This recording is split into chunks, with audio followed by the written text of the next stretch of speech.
Welcome to an experiment here on Inspired Content. That's sort of what this new launch is really all about. I'm going to be doing some things differently. I'm going to try to pursue this channel a little more seriously and not just as an avenue of networking with friends. And part of that is using it as a means of discussing stories and world building and character stuff that I want to explore and talk about. And with that comes the idea of doing a active reading list. I will do a few top 10 lists of my favorite stuff, but I also have things that I want to learn and read as I go forward, and watch movies and play games to explore some of them. And so what I'd love to do is, for this one, I'd love to do some reading list for the month of October. And it's spooky season, which is a great season, one of my favorite seasons. So I'm going to explore that a little here with you. But before we get started, something else I'd like to do is, this is a recipe that I recently did. So this is my snack for the video. And my drink is trying a drink that I found for the first time. So Jelly Belly Very Cherry Sparkling Water. And the snack, if you're interested, is a keto-friendly. I say friendly because it uses baking powder in a quantity which I suspect is strongly taking advantage of the fact that baking powder includes some cornstarch. Now, it's not a lot, so it is technically low carb, and there's no flour, there's no gluten, there's no sugar. I did use an artificial sweetener for some of it. So this is a peanut butter chocolate bread I made, and if you're interested, I can do a video on the recipe for this.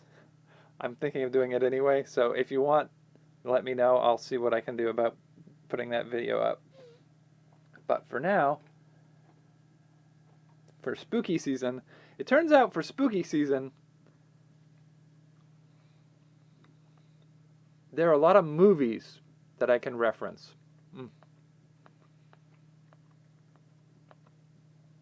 But I don't have a lot of reference for books.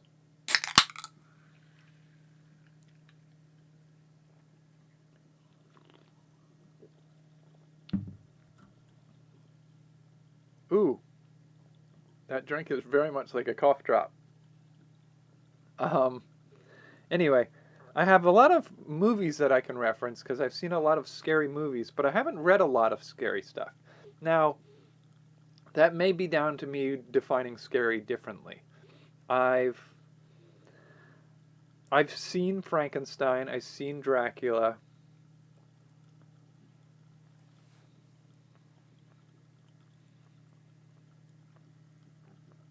I mean, I watched The Mummy.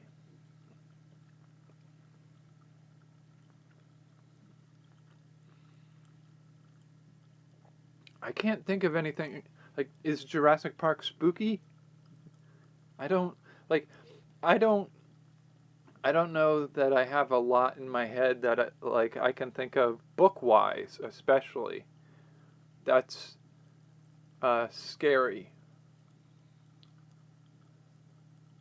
And so I kind of want to see what I can do to change that a little bit. So going forward this month, I'm doing some reading of 4 works of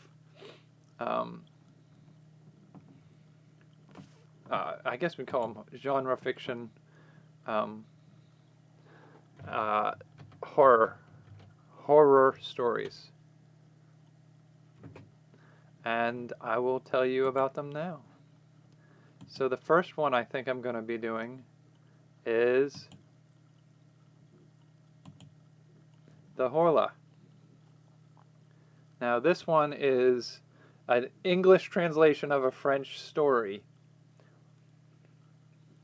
that from my understanding, it was written in 1887. Let me pull up the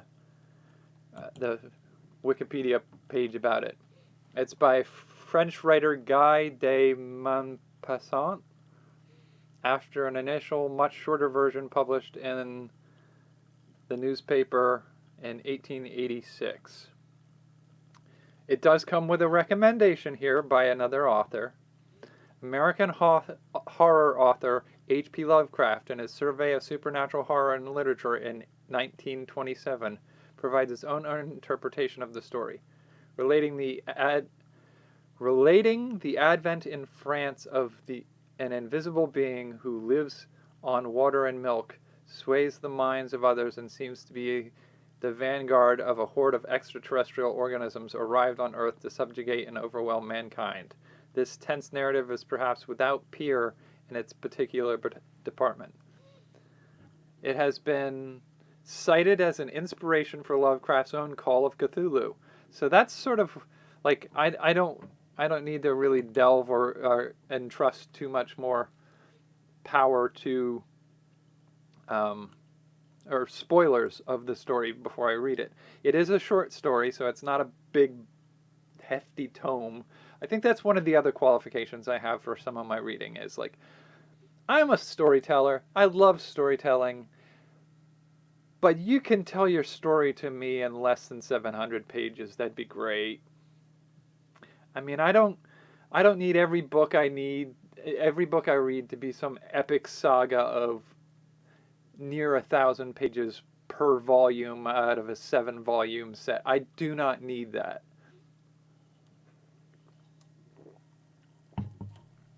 So, the Horla is a coined term, I believe, by the author, that is basically translates roughly to the outsider. I got a fruit fly around my drink. It tastes so much like a frickin' cough syrup. All right, so that's number one. And I'm very curious to see where it goes and what it does with the story elements that it wants to play with. The next one on my list, I think, also comes with a recommendation by H.P. Lovecraft. And that would be The Willows. This is also another short story.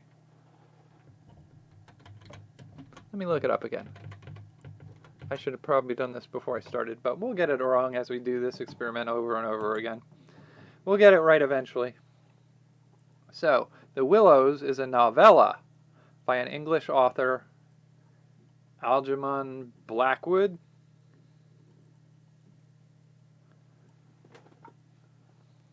And you'll see this is very bread-like and cake-like, so I will definitely share this recipe. So, The Willows is a novella by English author Algernon Blackwood. I gotta tell you, the names of these authors are really interesting, and I kind of want to use some of these pieces in character writing. Now, the novella The Willows is part of the 1907 collection The Listener and Other Stories. It is one of Blackwood's best-known works and has been influential on a number of late writers. Horror author H.P. Lovecraft considers it to be the finest supernatural tale of English literature. Now, for all the things that make Lovecraft a somewhat problematic recent author, I do think he touched on some things that change the way we look at and explore horror stories. And so, The Willows is an example of early modern horror, and it's connected within the literary tradition of weird fiction. So, Lovecraft recommends it as one of the finest supernatural tales in English literature. It's weird fiction, and it's an example of early modern horror. So I'm very curious about this one, so I'm going to explore reading that one. And then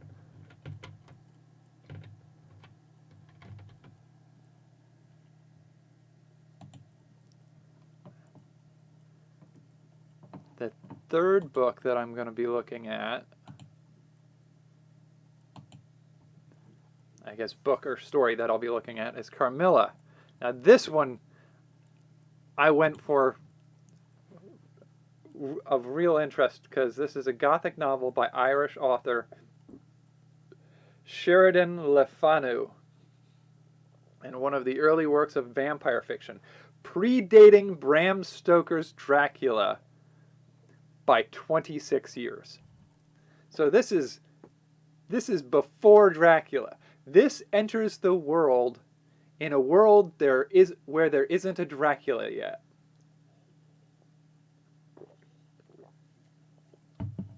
To me, that's a selling point. It was first published as a serial, which makes me very curious how the story elements go together. The story is narrated by a young woman preyed upon by a female vampire named Carmilla, later revealed to be, not going to get into spoiler territory because I don't want to know that yet. The character is a prototype example of the lesbian vampire. I didn't know that was a trend, but okay. Expressing romantic desire toward the protagonist. The novella notably never acknowledges homosexuality as an antagonistic trait, leaving it subtle and morally ambiguous. The story is often anthologized and has been adapted many times in film and other media. I don't know of any versions of film or other media, and I'm not going to delve too much into it because I really don't want to spoil any of it. But I do want to explore the story because, hey, this is vampire fiction that predates Dracula. I'm all there for it. I'm like, absolutely, I want to explore this further. So I'm going to be reading this one. And then the last one, I actually have a physical copy over on the side here. I'll read the back of it as I pull up the picture. This one, I think, is a young adult or a children's story. Not Carmilla.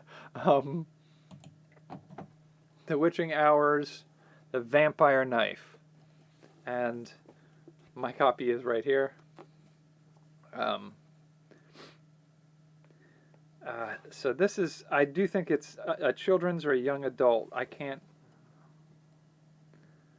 it's Jack Henseleit. Anyway. This, I believe The Witching Hours is a series. That's the name of the series. And this book is the first one in the series called The Vampire Knife. And it goes like this. Anna and Max love scary stories, but when they find a mysterious knife on a dark and stormy night, truth becomes stranger than fiction. Brought to a spooky inn at the edge of the woods in Transylvania, the siblings find themselves dragged into a world of monsters and magic. And I'm going to stop reading there because I don't want to spoil anything more for me. But I bet you can find the full in-cover blip on the Amazon page for it. I might link some of these on Amazon. I do not have an affiliate link yet, so I'm not going to worry about any of that just yet. But I may put the listings for each of these underneath the video. But those are my 4 books that I'm going to, stories that I'm going to read this month. And I will post reviews of each of them as I go, I guess. I'm not entirely sure if that's how I want to do it yet. Or I may do a summary of them at the end of the month. You let me know what you think would be the better way to do this. Going from that, I'm also going to be watching things like the Multiverse of Madness in the next day or so for Viewsday night. And then I do think after that, I've been debating watching the New Mutants, which was a movie that was based off of a X-Men franchise parallel series. It was a movie that was made by Fox before they got bought out by um, the people at Disney who owns the MCU. So it was made by Fox, bought after it was in the process of being made, and the release date was so slowed, in part by that buyout, also in part I think due to Disney or the pandemic hitting. I've heard from some people that it's not scary, but the ads for New Mutants suggest it's a scary movie. So I'm thinking that's going to be on the scary movie watch. There are some other scary movies that I'd like to watch. The new Hulu version of Hellraiser is supposedly out now, and I kind of want to see it, but I don't know if I'll do any of the reaction style watches of a lot of this stuff. I've been doing some of that as an exploration of it right now, but that's not heavy on my to-do list, I don't think, going forward. But as a review or maybe a highlights series, we'll see. This is all a little experimental at this point, so we'll see where I go from here. Until then, I think that's the summary of this one. This is way longer than it needs to be. I should find a way to do this faster and easier than this. But as a first experiment in listing out the books I want to read for the season, this is the first video in this series of ideas. I will catch you for some follow-ups and maybe some other explorations and new content in a bit. So for now, thanks for sticking with me if you're still with me. If you're new to what I'm doing here, please let me know what it is you'd like to see me do and any advice you might have on how you would like me to do these. For now, take care and stay spooky.